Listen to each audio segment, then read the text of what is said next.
Hello everyone and welcome back to another episode of The Damage Report here in this big old empty echoey building. Feels like the end of the world, but at least I can step outside of this building and feel even more like I'm in The Walking Dead. It's great times in 2020. I'm joking and sarcastic, but there is one thing that's great. You know what's great? Today's co-host, Anna Kasparian, back on the show. How's it going, Anna? I mean, the world's falling apart. The world's falling apart, but it's good to be here. I love doing the show with you, so thank you for having me. And I love having you here. It's been a little bit. You co-hosted the show last week with Francesca, which was great. Yes. Great reviews. The reviews were better than I want them to be. Like I want them to be here, and they were like here, and that's where it gets a little bit scary for my future. But good overall. Good overall. Yeah, I had a fun. I mean, I enjoyed doing the show. I'm actually shocked that the audience liked it as much as they did because that morning was a nightmare and I was like a mess. It was chaos. I was kind of in a bad mood, but I guess being in a bad mood sometimes makes for decent content. So thank you for everyone who sent nice notes about that show. Hopefully you liked today's episode too. I hope so. And you know what? That's great. You know, I'm gonna do everything I can to put you in a bad mood. And I think we've got the stories to accomplish it. I'm sure. We're gonna be talking about Bill Barr, never a positive thing. The vaccine timeline, heat rays, that's fun. We have one new ad, a Meidas Touch ad that uses some of Trump's Bob Woodward quotes. I think to devastating effect. So we'll be going over that. Maybe that'll be a little bit of fun. But you know what could be fun if you will play along, Anna Kasparian? I think it's time for another appearance of an adorable, friendly pup on the show. So if we get to enough likes on the stream, let's say 2,000. We're at 450 right now. Lots of people in the stream apparently slacking, waiting to hit the like button later on. I understand, pace yourself. You don't want to hurt yourself, but let's hit it eventually. Maybe we'll get to see Charlie. Wouldn't that be nice? Charlie's in the room with me. Hopefully he doesn't bark during the show, but I will promise Charlie is the reward today. He loves being on camera. He's a little bit of a camera whore. He is. If he wants to bark, he can bark. I don't mind. By the way, I can see in the comments, Helen Gardner says, Anna is one of my female icons. Javier says, I love Anna. I love J-Flow and Dragon Squad First Class. Thank you. I've never been called that before. And I'm not sure the audience will want it to continue. But anyway, everybody who's watching, please hit the like button, share the stream, all of that. We'll be responding to your comments, your tweets, your Twitches, your super chats. Maybe they've invented new things. I don't know, a bong. Bong us and I'll read it or look at it. I don't know exactly how bong works, but consider bonging us. And with that, why don't we jump into our stories? Because we've got a lot to get to, including, I'm not even gonna say what the story is, but we've had a story that we prepped for our first show this week that we just keep pushing. Let's see if we get to it. I don't know if it's gonna happen. But anyway, let's talk about Bill Barr. The Attorney General has been on a tear over the past few days, attacking Black Lives Matter, implying that we might have to start locking up mayors. And then also saying this about the national lockdown that supposedly America had earlier this year. Putting a national lockdown, stay-at-home orders is like house arrest. It's other than slavery, which was a different kind of restraint, this is the greatest intrusion on civil liberties in American history. That was a short clip, shorter than most, but man, I hate every word of it. I hate every pixel of it. Anna, what did you think? It's been going around. Well, I think that William Barr is just adding more fuel to the ignorance and stupidity that's been, the main response by right wingers in this country. I'm specifically talking about the electorate. I understand the need to be skeptical of what the government asks you to do. I think that a healthy level of skepticism is okay, but I completely disagree that this was done with the intention of violating civil liberties. We're talking about social distancing guidelines that could have, if they were implemented properly and actually followed properly, could have saved tens of thousands, if not hundreds of thousands of people's lives. This is a pandemic. That means that you need a collective effort in order to basically slow the spread of this incredibly lethal virus, especially for people who have certain pre-existing conditions and members of older demographics. what William Barr is doing in that statement is basically telling people, no, it's okay. You're actually being much more patriotic in endangering your life and the lives of others by refusing to follow these guidelines. And it sucks because it doesn't matter how much of a compassionate person you are, how much you take science and the medical advice from people like Anthony Fauci seriously. If you have a significant portion of this country completely disregard what they need to do to protect themselves and others, your actions and your efforts mean nothing. And that's why we're still dealing with increasing numbers of coronavirus when other countries have actually gotten a pretty good handle on it. Yeah, exactly. He seems to imply, and is he not merciful, that slavery, which he terms another type of restraint, is arguably worse. Okay, we'll give him slavery, but other than that, this is the worst. And obviously, people were right to fight against slavery, ergo, you're right to fight against this unconstitutional, tamping down of your rights. And it's pretty much this and slavery, and that's it. But you know what? We've got an awesome, very well-educated audience. So let's play a little game in the comments. So let's see if you can think of other worse offenses against American civil rights and liberties, other than just slavery and the constitutional limitations provided by this national lockdown. Those are 2 data points. Let's see if we can fill out that timeline a little bit. And also, one part that maybe we can just briefly focus on, the national lockdown was a big violation of our civil rights. What national lockdown? Yeah, what national lockdown is he referring to there? We didn't have one. We didn't have one. What we had was some areas locking down. Okay, generally across the country, you've had states and localities at various times, to various degrees, with various levels of penalties, having sorts of lockdowns. There was no national lockdown. Trump has fought against it from the very beginning, and on the state level, Republicans have fought against it. So, oh my God, we've got a lot of historical notes coming in of, well, the forced hysterectomies are definitely another good violation of our civil rights and liberties. There's a lot of other good ones being listed there in the comments. Yeah, Jim Crow, that was only like 60 years plus of persistent violations of civil rights. Mass wave of lynching across the entire South. Yeah, lots of good info there. Warrants. No, there was no knock warrants. It continues till today. But there was no national lockdown. If there had been, perhaps I'd be doing this show from an Applebee's indoors right now with no mask. But we didn't do that. That's why everything is still so locked down. That's why I'm in an abandoned building. Yeah. I just think like the absolute disregard for human life is jarring with this administration. And the fact that the Trump administration is just willing to politicize anything for their own political gain, right? They love to make people who are not victims out to be victims. And then their supporters take that message and run rampant in our cities. They run into local Targets screaming at patrons who are wearing masks while they're indoors. That's what they've created. They've created this incredibly dangerous and divisive environment where people think that they're airing their grievances because they think that they're some sort of victim of a big government. We do have a problem with big government when it comes to certain elements of our personal lives. I mentioned no knock warrants because when you really think about it, in the case of Breonna Taylor, local authorities can literally lie to a judge in order to obtain a no knock warrant and then show up in the middle of the night into someone's home with a battering ram, by the way, to get inside, plain clothes, shoot you up, murder you, and not have to face any consequences for it. That's what happened in the Breonna Taylor case. The cops lied to a judge by saying that the Postal Service informed them that suspicious packages were showing up to Breonna Taylor's home. Later, the postal inspector was like, no, actually no one said that. They lied to the judge. And our civil liberties are being violated left and right every single day in real ways. Those stories get ignored.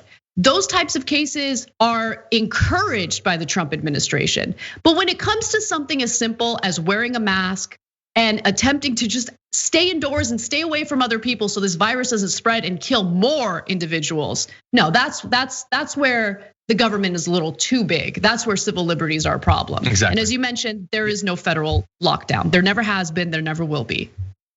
Exactly, yeah.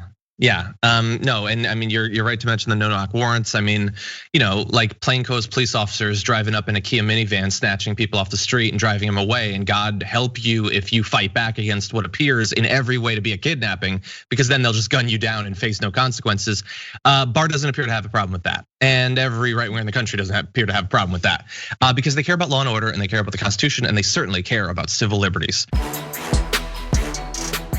That wasn't the only thing that Barr has been up to recently. Attorney General William Barr also has floated the possibility, apparently in private, of locking up Democratic politicians that he doesn't like. On a call with federal prosecutors last week, Barr told officials to consider charges against Seattle's mayor for allowing a police-free zone in the city and to weigh charging violent protesters with sedition, according to the Dow Jones and the New York Times. Sedition, okay? Seattle's mayor Jenny Durkan said the statements were an act of tyranny, not of democracy. Now, what I found most interesting about this is not just that the chief law enforcement officer for our entire country is saying, yeah, that mayor might have to be locked up. And if you go to a BLM protest, you might face charges of treason effectively.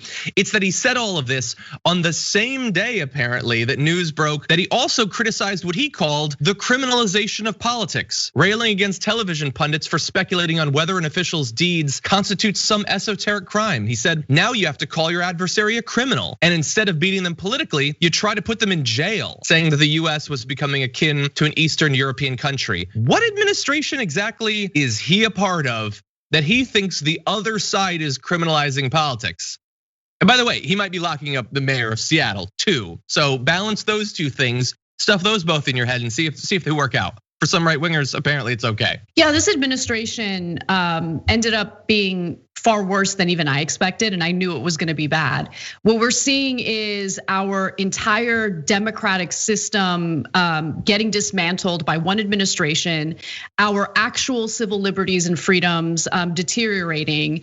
And at the same time, there is this well-funded, well-organized group of right-wing media pundits who are basically controlling the narrative of everything that's going on. I mean, it's incredible how people can experience their own loved ones die during this pandemic. They can see their own material conditions deteriorate. They can see how this Trump administration has been brutal to their standard of life, their quality of life.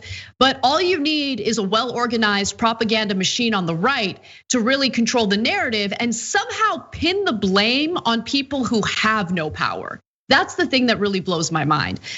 The people who, whether it's politicians on the left or left-wing voters, they have no power right now. And yet somehow the right-wing propaganda machine is incredibly effective in convincing Republican voters that, their lives are being destroyed by powerless people. It really is incredible. 100%. And I remember William Barr, I'm not gonna read all the other graphics, but he attacked BLM. He said that they're looking for props, and he said that the myth of police brutality is distracting from black on black crime, just to give you an idea of what he thinks about non-white individuals. That sums it up pretty well. I remember during the confirmation hearings when we were talking about why he was being chosen and who he would be. And we knew then, and we know now, like he is every, German officer that stood happily next to Hitler and carried out his agenda. Like Trump is a monster, he's an absolute monster, but he needs other monsters to really get this work done. And Barr is that guy. Barr will happily serve alongside Trump. He could dissolve the Senate. He could, there's no line that Barr is not going to support. Barr is interested in power on the right, not democracy, not the Constitution, not law and order, literally nothing like that. And that was fairly obvious during the confirmation. So I want to once again congratulate Democrats Joe Manchin, Doug Jones, and Kristen Sinema for voting to confirm William Barr. Doug Jones saying he's qualified and will remain independent. Joe Manchin at least is consistent. He voted for Brett Kavanaugh and Jeff Sessions. Yeah, all of them signed on to this. Rand Paul, by the way, was the only Republican that voted against it. Actually, for once being consistent with the principles that he likes to pretend drive his politics. Right. Yeah. I think one of the most devastating realizations that's come along with the Trump administration is just how many fascistic people exist in this country, both in the electorate, but also people who've had positions of power in the past, but were brought on again by Donald Trump to serve in his administration. People who are either too cowardly to speak up in an effort to protect our democratic process, or people who, absolutely agree with Trump's agenda and do want a brutal, tyrannical government running this country. It's a sizable portion of this country. It's just something to keep in mind. And this is why it's so important to, if you're on the left and you're hypersensitive about things and you need trigger warnings, you probably need a trigger warning for what I'm about to say. And I apologize if this offends you. We need to ensure that we don't allow sensitive feelings to override the importance of learning about our history and learning about our history accurately, okay? So if you're in some sort of history class and your professor reads texts that has words that you find offensive, please understand the context in which that professor is reading that material. Understand the importance of knowing what kind of language was used in the past. Because if we try to change the way we learn history, we're not gonna be able to learn from history. Do you get what I'm saying? And history will repeat itself. And I think we're seeing that right now. We need to refocus our energy on what the immediate threat is. And the immediate threat is not hurt feelings. It's what this administration is doing to essentially turn this country into something that's ruled by an authoritarian regime. Our democratic system is being dismantled right before us, right now. And I don't know what the solution is. I don't know how to effectively fight back because everything we've done so far has failed. But we have this election coming up, and I am not certain that the election is gonna be carried out in any type of fair way. I'm not certain that Donald Trump will step down if he loses the election. At this point, I'm not even sure Biden would beat Trump fair and square because of how poorly he's running his campaign. We're in a pretty devastating place in America right now. And we just need to reorganize and focus our energies on things that actually matter.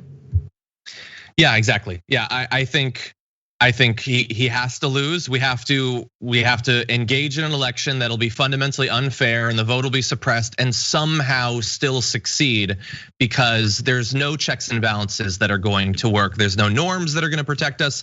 There's no protest that's gonna do it. The media fact checking, none of that is going to work because they don't care.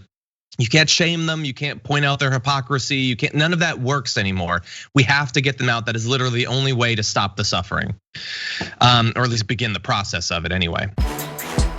We need to talk about a relatively new show called the Republic, or UNFTR.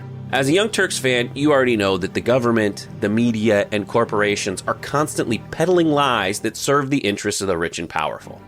But now there's a podcast dedicated to unraveling those lies, debunking the conventional wisdom. In each episode of the Republic, or UNFTR, the host delves into a different historical episode or topic that's generally misunderstood or purposely obfuscated by the so-called powers that be, featuring in-depth research, razor-sharp commentary, and just the right amount of vulgarity.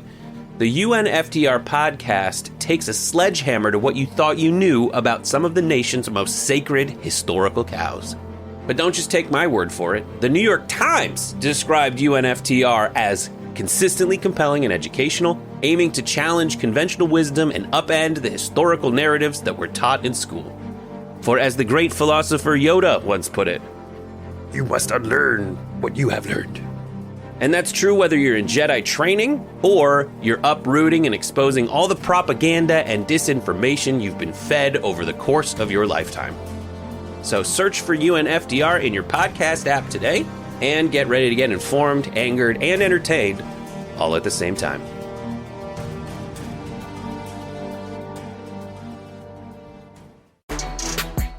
I know that we're all eagerly anticipating a vaccine because it seems like a vaccine is the only thing that's going to allow America to go back to normal. I mean, I know masks would 100% do it, but we're not going to use those because we're selfish, awful, anti-scientific people. And that's why a lot of people were sort of disheartened yesterday when Dr. Robert Redfield, the director of the CDC, said, if you're asking me when is it going to be generally available to the American public, speaking of a vaccine, so we can begin to take advantage of vaccine to get back to our regular life, I think we're probably looking at late second quarter, third quarter 2021. That was during congressional testimony to the Senate Appropriations Committee. And so the idea that a year, possibly plus, will pass before we have access to this vaccine is scary, I think, to a lot of people. So don't worry, you don't have to be scared though, because Donald Trump is here to tell you that idiot director of the CDC doesn't know what he's talking about. Here's Trump at yesterday's press conference. But then he said that the vaccine for the general public likely would not be available until probably next summer, maybe even early fall. Are you comfortable with that timeline? No, I think he made a mistake when he said that. It's just incorrect information. And I called him, and he didn't tell me that. And I think he got the message, maybe confused, maybe it was stated incorrectly. No, we're ready to go immediately as the vaccine is announced. And it could be announced in October, could be announced a little bit after October. But once we go, we're ready. But when I called up Robert today, I said to him, what's with the mask? He said, I think I answered that question incorrectly. I think maybe he misunderstood it. I mean, you have two questions. Maybe he misunderstood both of them. But the answer to the one is it's going to be a much faster distribution than he said. Maybe he's not aware of the distribution process. It's not really his thing as much as it would be, let's say, mine.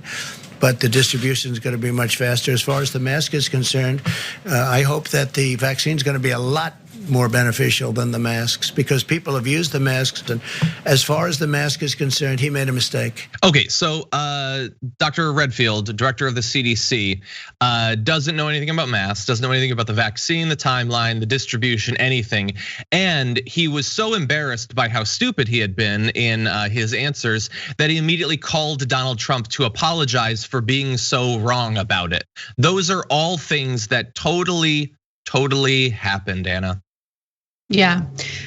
So I don't want anyone to misinterpret what I'm saying as, being dismissive about this story, because what Trump is doing here is dangerous. It's awful, and a lot of people are going to die as a result of that. But I do want to just give people a note to not panic, because if you are receptive to medical experts and the science-driven information they're giving us, then you already know how to keep yourself and your family members safe. Mm-hmm. So the masks are incredibly effective. I don't want to say masks in general because there are differences in the effectiveness depending on what kind of mask you're using. So please read up on that. Social distancing is incredibly effective. The information that we're getting from Anthony Fauci on a regular basis, and to some extent, yes, Redfield as well, is useful and it is effective. And as long as we utilize it ourselves, we can keep ourselves and hopefully our family members safe. That's the good news, right? Even despite all of the disinformation we're getting from the Trump administration, we're still luckily getting the important, accurate information we need. And as long as you're reasonable and you listen to that, you'll be okay. That's really the only positive thing I can say about this story, right? Because at this point, we're living in a situation where we do not have a collectivist effort to combat this virus. We don't have any leadership. We have a very intentional disinformation campaign coming from the Trump administration. And really the only thing we can do is hone in on our own communities and do what it takes to communicate the actual scientifically driven data to those around us. And hopefully people will listen and we can move forward in a more effective way. But sitting around and waiting on the federal government to take a common sense leadership role in this is naive. We're never gonna get that. I'm not waiting around for a vaccine, to be quite honest with you. I've always been skeptical of a vaccine coming out by the end of this year. So I'm not shocked by the update on the vaccine at all. But the only thing I would urge people to do is to ignore Donald Trump. Do not take his advice. If you want to stay healthy and alive, just listen to Fauci, do what you need to do. Please wear a mask. It doesn't need to be this difficult. Yeah, well, look, if you're not gonna be waiting around for a vaccine, you may not have to wait much longer, because remember, at the ABC town hall, Trump said we're within weeks of getting it. Could be 3 weeks, 4 weeks, but I think we have it. That was a few days ago, so now it's like less than 3 weeks. Yeah, look, Donald Trump is insane. That's it. Donald Trump is mentally ill. I'm not holding back from saying it. He has a mental illness. At the very least, he's sociopathic. In the very least, he's not to be trusted. Again, if you really value your life and the lives of people around you, please listen to the science. Please do the right thing. Wear the mask. This doesn't need to be a big political issue. And if the death cult wants to engage with death cult activities, I can't lose sleep over it anymore. Yeah, 100%. The information is out there. The information is out there. Knowledge is power. Knowledge will literally keep you alive during this pandemic. If you're one of the people who thinks it's cute or funny to storm into an indoor Trump rally without masks on, I guess that's your liberty, right? That's what you get to do.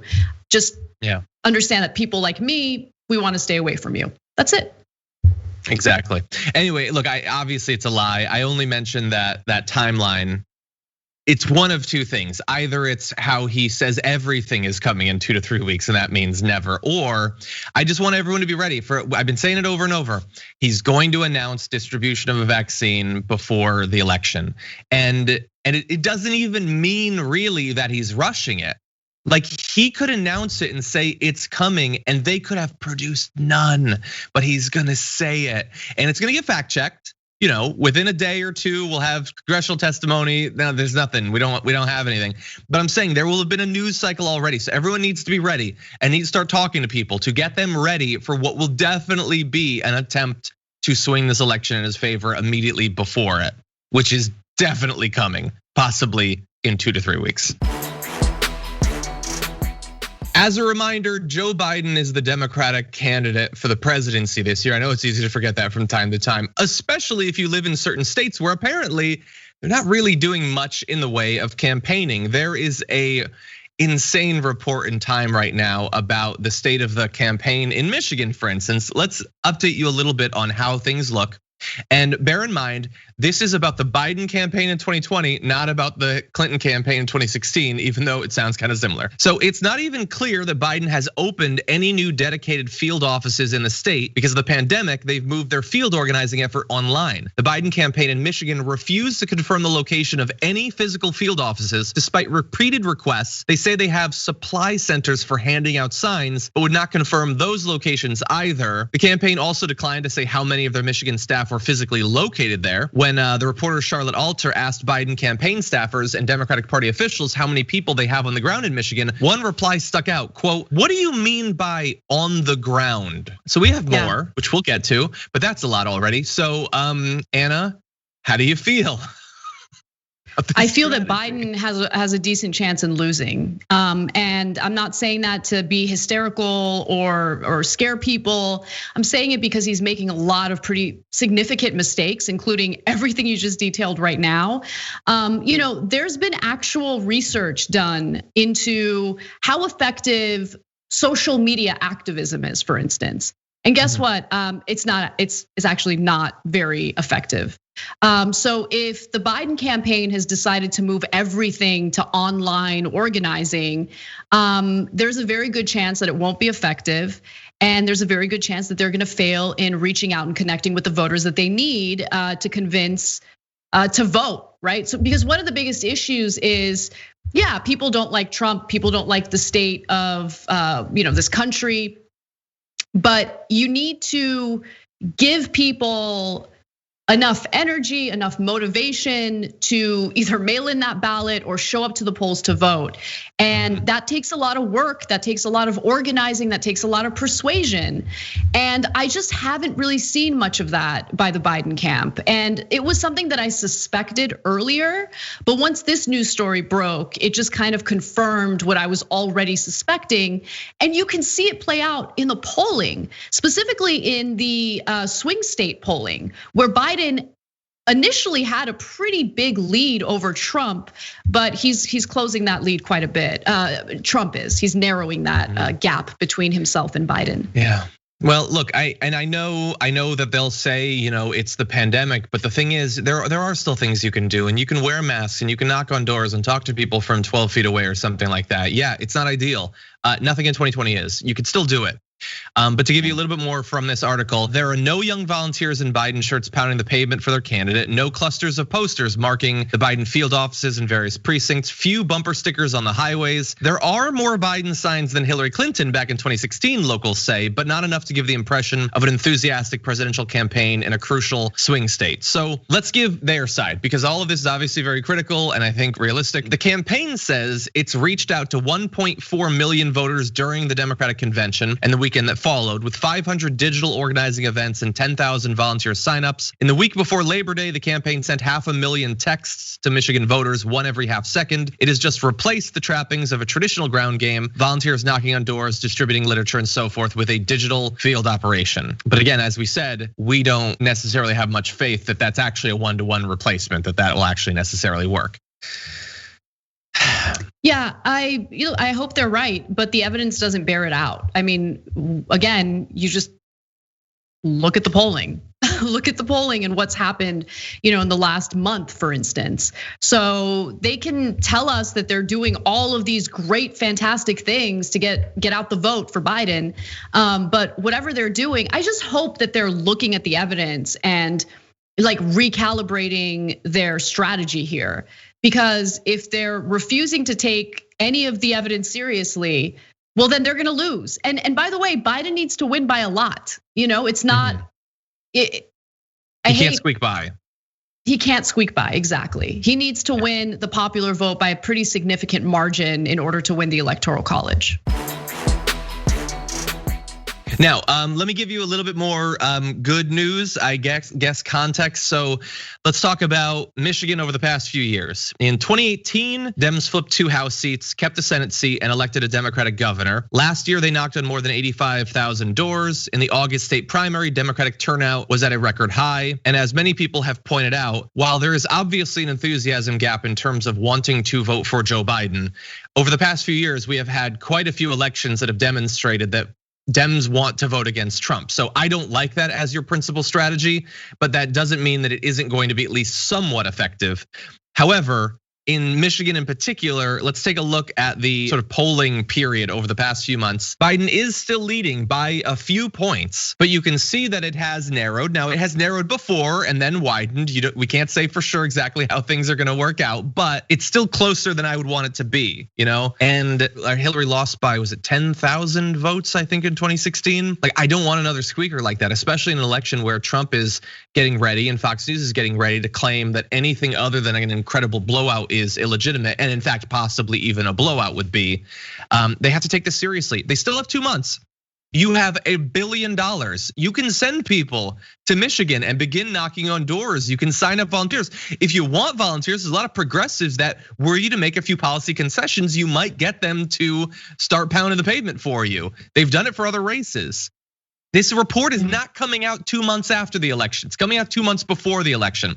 It could be a cautionary tale rather than, like a repeat of 2016. But I hope that their campaign is listening. They're actually gonna do something about this. Whether Biden cares enough, someone on his campaign has got to do better.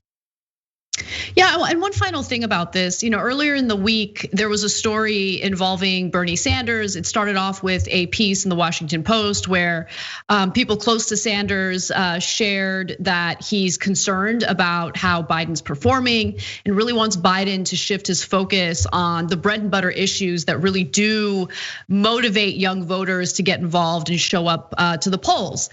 And it's just focus on wages, focus on jobs, focus on the climate and the environment, like things that people actually want to see change toward. And, of course, you have the corporate Democrats who think that, oh, this is just Bernie and his camp being overly critical of Biden. No, people are panicking because they want to beat Trump. And you need to shift your focus on things that inspire people to vote. This whole, campaign has really been about, well, I'm better than Trump. Trump is awful, but I'm better. Okay, but how? How are you better? Right? Be specific. Talk about your policies.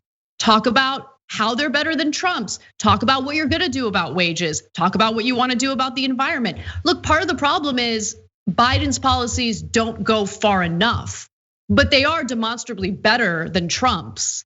So explain how. Don't just, dedicate the entire Democratic National Convention to how you're more empathetic than Trump. Yeah, I care about that, but that's not the end all be all. That's not gonna inspire people to go out and vote. Exactly.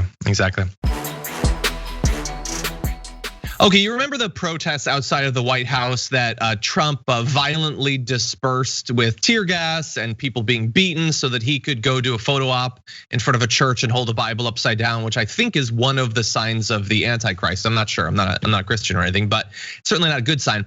Anyway, it turns out that could have been even worse because the military police preparing to strike against those protesters had a few asks. Equipment that they wanted that thankfully they were denied. So Major Adam DeMarco of the DC National Guard said he was copied on an email from the Provost Marshal of Joint Force Headquarters National Capital Region. He was looking for two things: a long-range acoustic device, a kind of sound cannon known as an LRAD, and a device called the Active Denial System, or ADS. So if you just say Active Denial System, that doesn't sound so bad. That could be anything. Turns out, kind of horrible. The ADS was developed by the military some 20 years ago as a way to disperse crowds. There have been questions about whether it worked or should be deployed in the first place. It uses millimeter wave technology to essentially heat the skin of people targeted by its invisible ray. It was shelved amid concerns about its effectiveness, safety, and the ethics of using it on human beings. And you can sort of understand why. Effectively microwaving protesters seems arguably unethical. Pentagon officials were reluctant to use the device in Iraq. Think about that as context. They were hesitant to use it in Iraq. Of all the things that we did, this is where they were like, well, come on, that's a little barbaric. I don't know about this.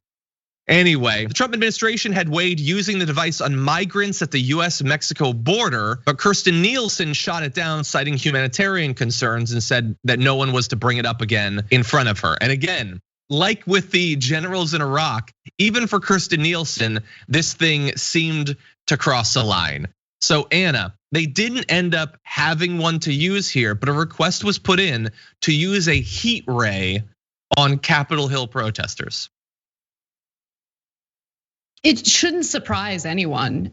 It's a devastating story and it still makes me sick to my stomach. But if you really take a second to look at the bigger picture and what Americans have allowed to happen for decades with this military industrial complex, of course these weapons would be used against us eventually, right?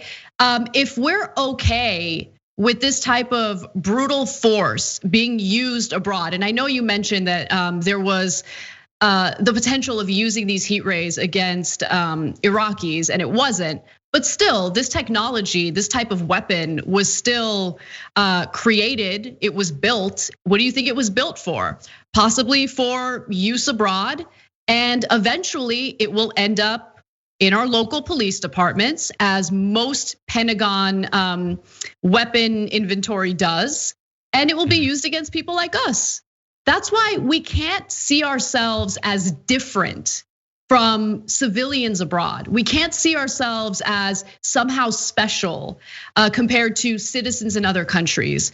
If our government is willing to develop this type of technology to brutalize others abroad, I have no doubt, and we have seen proof that the very same weapons will either be considered for use against Americans or eventually will actually be used against Americans. That's why it's so important to have an internationalist view of American politics, because the actions that we take that impact other countries abroad will come back to us. And by the way, I mean, I'm making that argument for people who only care about themselves, but we should show solidarity with people abroad. We should care about human lives abroad. It shouldn't always be that we're the priority and humans in other countries are somehow dehumanized. That's what happens over and over again. It's unacceptable.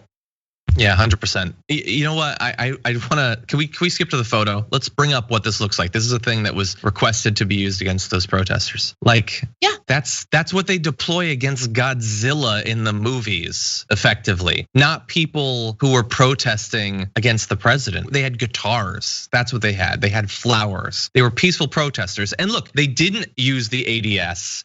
Okay, and they apparently didn't use the LRAD either, which is apparently its own problem because you're apparently legally obligated to inform protesters about the plans to clear out an area. They clearly didn't do that. People didn't know.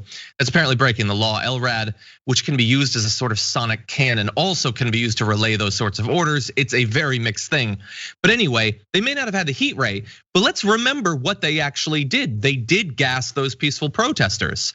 They did go into you've seen the videos, just swinging clubs and full body shields and things like that, brutalizing people, including members of the media, just so that Trump could walk across and look like a tough guy. He obviously failed at that because he doesn't have the physical capacity to do so, but that was the desire, to brutalize the protesters. They didn't microwave them, but they did brutalize them in the end. Yeah, and there's a point to brutalizing them. It sends a message. It's meant to intimidate protesters. It's meant to send a message to anyone who plans to organize and take action out on the streets. It's a form of intimidation. So it's just something to keep in mind as every single year, both Democrats and Republicans sign on for budget increases for the National Defense Authorization Act. That's the military budget. These lawmakers need to be held accountable because our taxpayer money, we are literally funding through our federal taxes, the development of these types of weapons, which certainly get used abroad on people in other countries, but then of course, eventually will be used against us. We are funding our own destruction every single day. And at the same time, when we need unemployment insurance, when we need help during a pandemic because tens of millions of people have lost their jobs, the federal government, including congressional Democrats, give us a giant middle finger. When it comes to increasing the military budget, oh, no question, of course we have to do it, right? 100%, yeah. Yeah, it all comes back. It's a peaceful protest. Meidas Touch is a progressive group that has put out some absolutely devastating ads against Donald Trump through the course of this pandemic. As soon as the Bob Woodward interview quotes came out, we knew that the ads would be following. Take a look at this one, titled #Trump lied, 200,000 died. It goes through air. You just breathe it. That's how it's passed. He knew it could cost him votes. It's more deadly than your strenuous flus. He knew it could cost him ratings. Turning out it's not just old people, Bob. Yeah, exactly. Young people, to plenty of young people. He knew it could cost him popularity. This is deadly stuff. So Donald Trump hid the truth about COVID-19. It's a little like the regular flu. If you're healthy, you'll be fine. Children handle it very well. This is their new hoax. It's going to disappear. And cost more than 200,000 people their lives. Be calm. It's really working out. I think we're doing a really good job. He lied. People died. I wanted to always play it down. I still like playing it down. Plain and simple. Meidas Touch is responsible for the content of this ad. Yeah, and I would expect that you're probably going to see a lot of ads like that. I mean, he has provided everything that in a rational country would doom his chances. It'd be the greatest electoral loss in presidential history. It's not gonna be because we don't live in that sort of country anymore. But that's an absolutely devastating ad and 100% an accurate depiction of the way he talked in public and the way he talked in private, and the huge, massive, and costly gap between those two things. Yeah, that was a great ad. That was a very effective ad, the kind of thing that you would see Republicans put together. Republicans are great at messaging, and I've always been so frustrated with the left and how hands off they are when it comes to negative advertising. There used to be a political culture in America where people didn't like to go negative. We're past that. We're way past that. And it is important to really highlight the reality of Trump. And what Trump has done effectively is just flood the news cycle with so many horrific acts that it's hard to keep up. It's hard to keep track. And I think that this particular story is something that we should not let go of, because so many people have died and Trump continues to minimize the pandemic. So I'm really happy to see a progressive organization, Meidas Touch, put out such a great, and I hope that they do ad buys in swing states and really amplify and emphasize the fact that Trump just does not value anyone's life. He doesn't value what's in the best interest of his own voters. The only thing Trump has valued is his own political ambitions and his own financial interests. And we've seen that over and over again. I mean, as a sitting president, he got in trouble for using his own charitable foundation to enrich himself. He was running a scam with the Trump Foundation. And that's just one of the little stories that came up during his first term. So we can't lose track of how horrible he's been to this country. We can't lose track of how his lack of leadership and the fact that he intentionally downplayed this virus has led to 200,000 people dying. More are gonna die, in the coming months because he continues to belittle it and minimize it. It's been an absolute disaster, and it's so sad to see what's happening and how still at this point, at least 35% of the country is 100% on board with him getting reelected. 100%. They will take a look at that. The quotes day by day, him saying it kills you if you're young. Then he comes out in public and says you're gonna be totally fine. Then him saying it's way worse than the flu. And then he goes out and says that it's much easier than the flu. Just back to back, it's absolutely devastating. You should not be capable of winning an election after saying those things, considering the cost. But yeah, we're in a failed state, so it is possible. 200,000 have died between now and the election. I'm gonna say 30 to 40,000 additional deaths. Let's say 10 to 15 more 9/11s will happen. Most of a Vietnam, effectively, between now and the election, on top of all of the crises that we've already had. In the most recent reporting, 1,202 COVID-19 deaths reported yesterday. 1,200 in one day, again and again and again and again and again. One of those days would be a disaster, and how many people even acknowledge it on a daily basis that it's happening? Maybe because it's too horrible, or maybe because it's inconvenient, for their economic plans. But it's absolutely devastating. Can't be pointed out enough. I love that Meidas Touch makes ads like this. Joe Biden needs to be making ads like this, as strong as this, reminding people of the cost. Again, because Trump could have, if he had just taken the pandemic semi-seriously, he would have cruised to victory, considering everything else that's true about America, how broken it is, the voter suppression, all of that. Now, he's already failed worse than any American president has domestically failed in our lifetime. And between now and the election, he will continue to fail on a daily basis. And it's gonna be a nail biter, best case scenario. It's crazy, it's absolutely crazy. But good ad, good job, Meidas Touch. Yeah. You've probably known the story for quite a while that at one point, Michael Cohen, former very close employee to Donald Trump, had been walking with him at a golf club. Donald Trump commented on the physical appearance of a woman that he saw playing tennis, saying that he would like a piece of that. And Michael Cohen pointed out to him that that was Michael Cohen's 15-year-old daughter. That's just what Trump does. That's just what he does. And we've known that story for some time, but now Samantha Cohen, the former 15-year-old that Trump had sexualized in that way, went on CNN to speak with Alison Camerota about it. And here is how she talked about that particular incident. You were at President Trump's, well, he was just Donald Trump, his country club. And you were playing tennis and you came off the court. And here's how it was written in Vanity Fair. Somehow Trump's attention was diverted to another skirt walking off a tennis court. Quote, look at that piece of ass, Cohen recalls Trump saying as he whistled and pointed. Quote, I would love some of that. It so happened that Trump was referring to Cohen's then 15-year-old daughter, Samantha. Do you remember that moment? Because it goes on to write that after that, you came over, he wanted you to give him a kiss, and he said, when did you get such a great figure? So, as I told Emily, the story is a little bit less clear to me.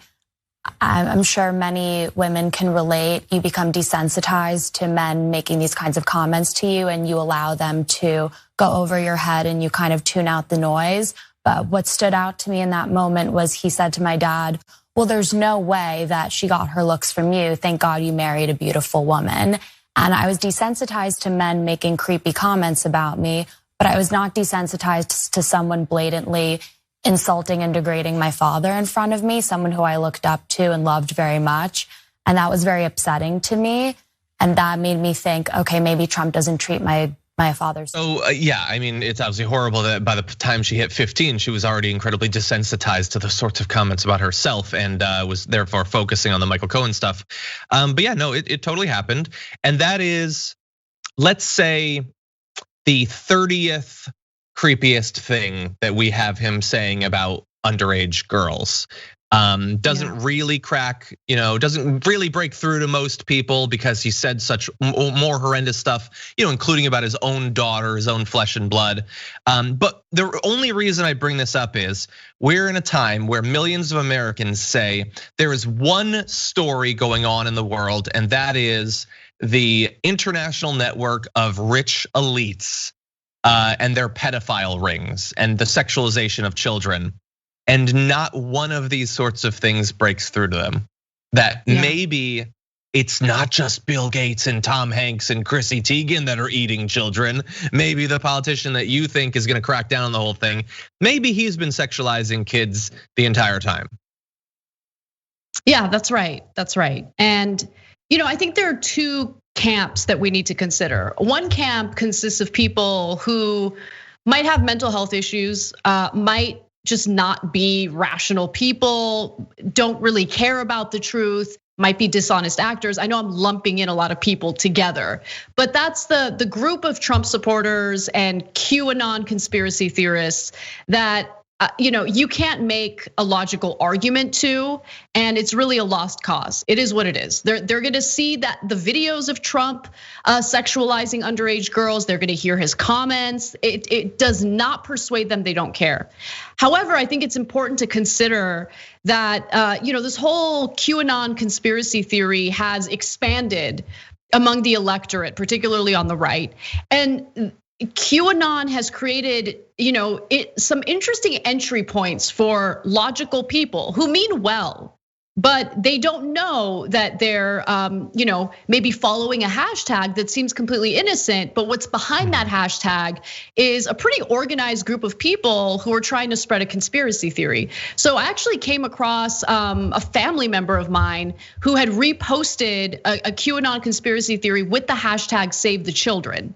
Save the Children is a super innocent sounding, awesome sounding hashtag, right? It seems like the type of activism you'd want to get involved in. Of course, who doesn't want to save the children? The problem is it's one of the entry points on social media to begin to radicalize certain people, unsuspecting people, into this whole QAnon conspiracy theory. And there needs to be a concerted effort to debunk those theories. I think there needs to be a way to inform people and educate people about what's really going on. I think that the whole conspiracy theory community is constantly mutating into different things. For instance, there are people who go to these QAnon gatherings, right? And they have no idea about what happened. I believe it was Comet Pizza in Washington, D.C., where there was a conspiracy theory about how this random pizzeria in DC was running a child trafficking ring. Of course, that wasn't the case. Of course, it was complete nonsense. But there was an unhinged lunatic who shows up with a gun and could have potentially killed innocent people as a result. If you talk to some who follow the Save the Children hashtag and go to these gatherings, they don't even know about that, right? Some of them are completely unaware of it. So. Yeah, it's just something to keep in mind as this type of story develops, because it is incredibly dangerous, it is damaging, and the way that social media companies run does help some of the most dishonest, destructive people in society radicalize unsuspecting people. Yeah, 100%. Yeah, I think that people need to take it seriously, especially since we're gonna have at least a few elected officials after November that support the QAnon theory. Here at TDR, we're QAnon free. We follow R. He's got the true predictions of what's gonna happen. But anyway, yeah, one thing that I just wish, and my last point is, I wish in America we could ever have an extremist, crazy, radical movement that's at least kind of consistent.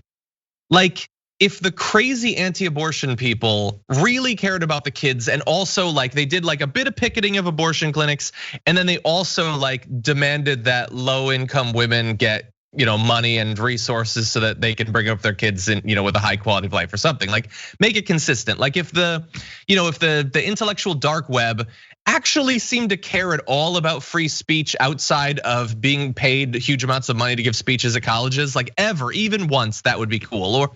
And then with QAnon, I think that there are some regular people that are worried about kids. I think a lot of it is just political opportunism. A lot of it is just people who need something to distract them from how horrific the world is, and they don't really care about the kids at all. It's just, this seems exciting. And then I think there's a significant number that are, like, I'll just say it, that have really perverted views of children. I think that that's probably, I'm not saying that they're active pedophiles, they sleep with kids, but I think to go about your life believing that it's rational to think that the vast majority of Americans or people around the world want to sleep with 12-year-olds, if you believe that, I really do think that that says more about you than about the rest of the world, because that seems crazy to me. I don't think that's what people are like. And as I mentioned on the main show, a major QAnon subreddit shut down because the guy running it admitted in a big post that you can read that he had been struggling with desires to look at child pornography for literally years. It's this weird sort of projection. But anyway, I'm just saying, if you're gonna be a part of it, I'm not saying you have to trust every one of the accusations against Donald Trump, but just understand that these aren't crazy speculation. He is on the record on video sexualizing young girls, whether they're blood related to him or otherwise, going back literally decades. Just pretend to factor that in to your ongoing campaign against the international child trafficking rings. That's all I'm saying. Anyway, Anna, that leaves us with just one thing for this show, because you know what? We're at 3.4 thousand likes. And that to me screams that's a puppy. lot. That's a lot. Right, you know why it's a lot? Because people want dog. You guys delivered. Okay, so give me one moment while I go get Charlie. He's very excited. Sounds good. Well, I'm more excited than him. So I'm gonna start looking at some of these super chats while we do that. Diane Raymond says, hi, doctor from New Zealand. After a month, okay, I'll come back to your super chat because, oh my God, look at his little paws, his little dangling paws. Say hi. Charlie, I miss you. Do you want a treat? Oh, do you miss Uncle John? Charlie. Do you want to go see Uncle John? He's like a little sleepy because he was taking a nap. Now I feel a little bad. Oh, no, that's okay. People don't understand how cute this dog is. So skinny. If you turn him immediately face onto the camera, he's invisible. I love how long his legs are. He's a very leggy dog, right, buddy? He doesn't understand what's going on. He is not into this right now. He's kind of blinking a lot, actually. But the chat is blowing up for that dog. Okay, buddy. The light is probably too bright for him. I'm gonna put him down. Oh, poor guy. Okay, well, thank you for that. Everybody, thank you for hitting the like button so we get that. And Anna, thank you as well, not just for Charlie, but for being here on very short notice, stepping in to do the show. I appreciate it, and I'm sure the audience appreciates it even more. You're doing the main show later on today. People can watch you there, right? Yes, so check us out live, youtube.com/theyoungturks or tyt.com/live. We go live every day at 3 p.m. Pacific time, 6 p.m. Eastern. Awesome. Okay, Anna, thank you. Take care. It's been a little bit more than 3 weeks since the tragic and 100% needless shooting of Jacob Blake in Kenosha, and a lot has happened. There's been many developments since then. Joining us on the program now to discuss is the aunt of Jacob Blake, as well as a retired litigator, Nicki Blake. Welcome to the Damage Report. Hi, how are you? I'm as good as anyone can be expected to be in 2020. As I was saying when we were talking, my heart goes out to your entire extended family. I can only imagine what things have been like. Can you tell us a little bit about Jacob's condition? How have things developed over the past few weeks? I am in a situation where I have sort of developed part of the West Coast response to this, but my family, my Midwest family and I are estranged, so I'm not on the inside of that information. Okay, and I'm hoping that this tragic situation will bring my family together. And I know that you've been speaking out, giving speeches, in the wake of that incident. Can you tell me a little bit about some of that, about what you've been, sort of hoping to accomplish in some of these efforts? Yes, in 2017, I left the law in the middle of a trial, in part because I didn't any longer want to be the blackface of the law in Seattle when the law couldn't stop killing black men, right? So it's like my own personal demons have come to roost with me here. I was watching an interview that you gave where I think you said something to the effect of, it was your family's turn, which is, it's obviously, it's heartbreaking. Can you tell us a little bit about that? Yes, sir. When my alumnus called me, he told me that my brother was dead, but there's actually a bunch of people in my family who have the same name. We think it's sort of a gifted name because my father ate at the White House for the work he did during the King era, and my brother's name is Jacob Stephen Blake III. My father's name was Jacob Stephen Blake Jr. And so when my alum was driving home from work on a late night shift, he heard that Jacob Blake had been shot in Kenosha. He thought it was my brother, and he thought shot meant dead. So I thought my brother had been killed. But he said, hold on, because you know how many Jake Blakes are in your family. Let's hold and see who it is. So I didn't hold on because I lived my life out loud on Facebook, and I posted that my brother had been shot dead. The Midwest family was quick to clarify that it was not my brother, it was my nephew, and he was alive. You mentioned why you left. Why I wasn't surprised. I'm not surprised because I'm not surprised. Because black people get shot by police in America, and black people are ready to get shot by police in America. I figured it was my family's turn. Again, my family has been very revolutionary since I was in utero. I was marching in utero to turn my hometown, Evanston, Illinois, integrated. And so at least since '68, my family has been working on these issues. So it's not surprising that it would fit our family, that it would zone in on our family or any black family. We're all expecting to get shot now. America needs to know that. And when I think of the number of different incidents just during the most recent social movement that's been going on, the number of horrible incidents, as you pointed out, your family has been working on this. Many people have been working to fix the situation for decades and decades. What do you think about the social movement, even the protests that have sprung up, in Kenosha since then? Do you feel like there is a chance that this will break through and finally help to fix the situation?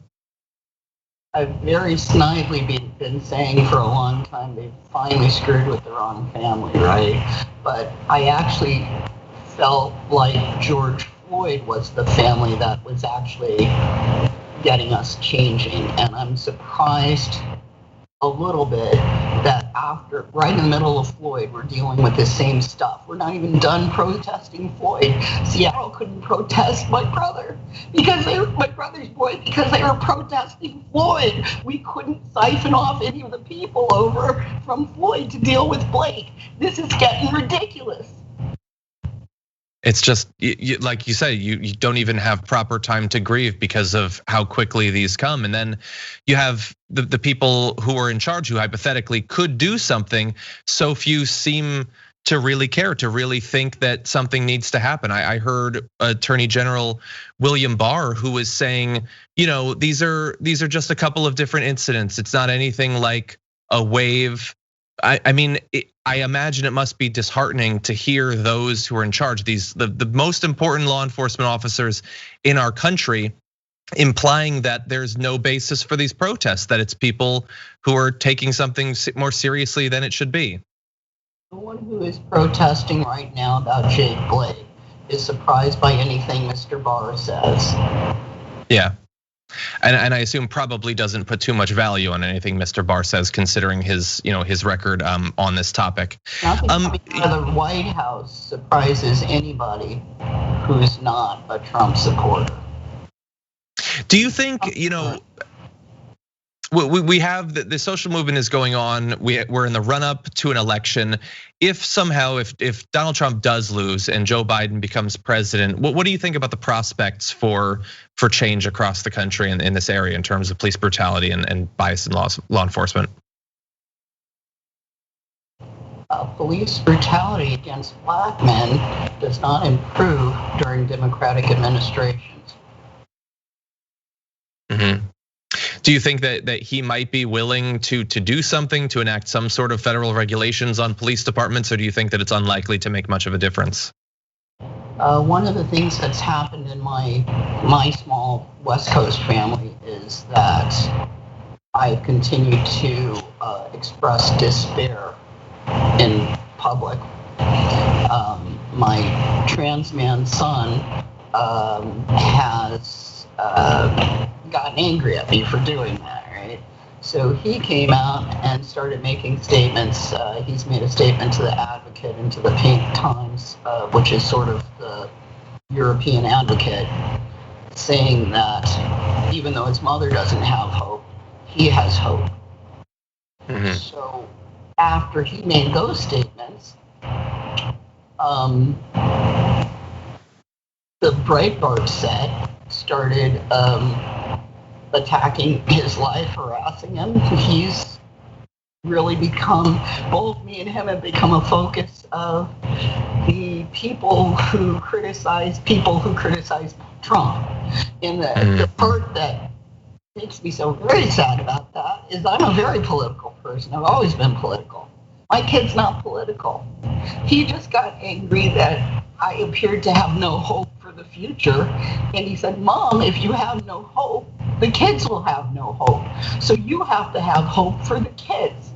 So I'm the person who always tells my truth. I do not have any more hope, really, except for in the kids of the future.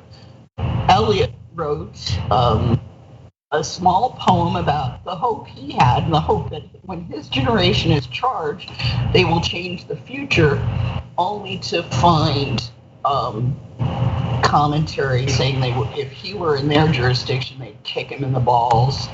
That I think it would make sense to be angry at me because I'm not scared of him. I don't give a shit. I mean, if it's time to die, it's time to die. There are worse things to die for than this. Mm-hmm. But one doesn't want one's college freshman, the first time they make a political statement and a statement of hope, to have their life threatened by trolls on the internet. Yeah, it's There doesn't seem to be anything that's off limits, anything that's sacred. Those who are fighting on the opposite side can be absolutely brutal, and it's insult to injury considering all that you and your family have already been through. So my heart really does go out to you as you continue to process this, continue to try to push in the right direction, push for change. I'm so sorry for all that you've gone through, Nicki. I will not stop talking about how evil this is. And nor should you. Take me into the grave, I will go into the grave. My child appears going into his sophomore year of college to have the same reserve. But he didn't when he first got the responses. He told me he was very scared.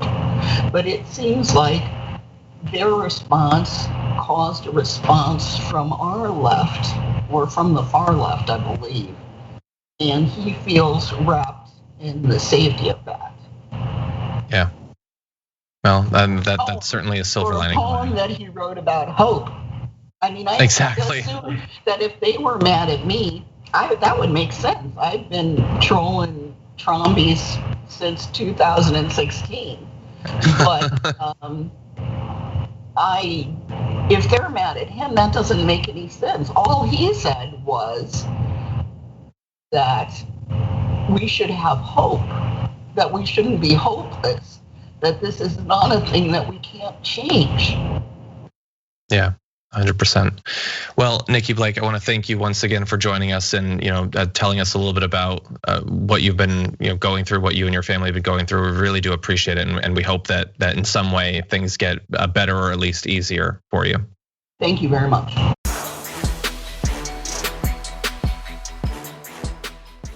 Thanks for listening to the full episode of The Damage Report. Support our work, listen ad-free, access members-only bonus content, and more by subscribing to Apple Podcasts at apple.co/TYT.